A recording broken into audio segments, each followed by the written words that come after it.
एक गरीब आदमी धूल भरे रास्ते के किनारे बैठा था। पीछे बंजर जमीन फैली हुई थी, चिलचिलाती धूप में फटी हुई धरती और विरल पेड़। उसका परिवार भूखे सो गया और उसने खुद को निराशा में डूबता हुआ पाया। उसने देखा एक बूढ़े महात्मा जो सादे भगवा वस्त्र पहने हुए थे। महात्मा एक भव्य बरगद के पेड़ की छाया में खड़े थे।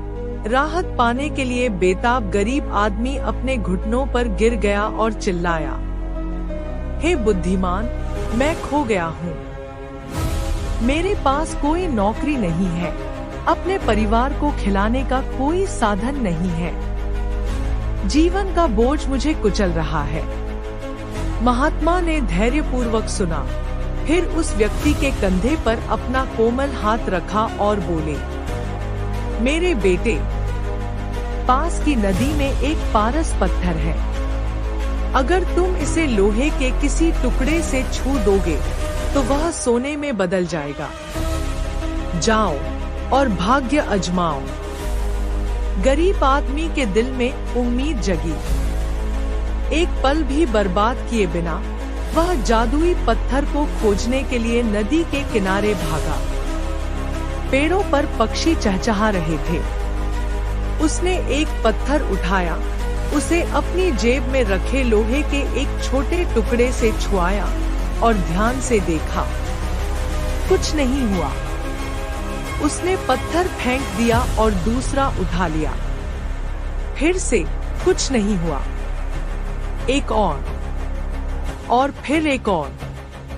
दिन हफ्तों में बदल गए, फिर भी उसने कभी उम्मीद नहीं खोई।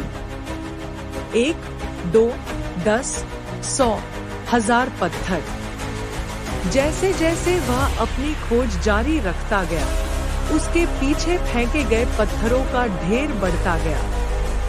उसका शरीर थका हुआ था, लेकिन उसका दृढ़ संकल्प अडिग था और वह आगे बढ़ता रहा। फिर बिना एहसास किए उसे पारस पत्थर मिल गया था।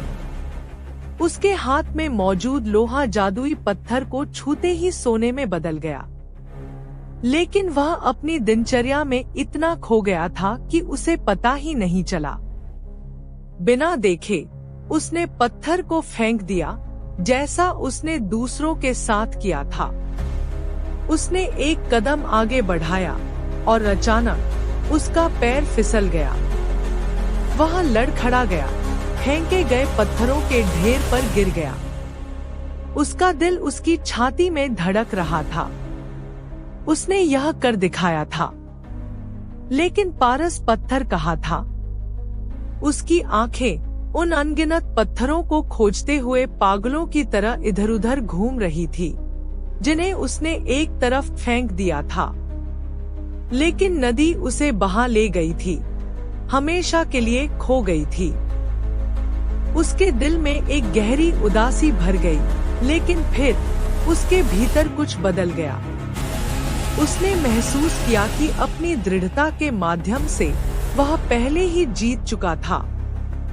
उसने धैर्य, सहनशीलता और अटूट प्रयास की शक्ति सीखी थी। उसका लोहा एक बार सोने में बदल गया था, और अगर वह कड़ी मेहनत करता रहा और कभी हार नहीं मानी, तो उसका भाग्य भी बदल सकता है। नए सिरे से दृढ़ संकल्प के साथ उसने सोने को अपने हाथ में लिया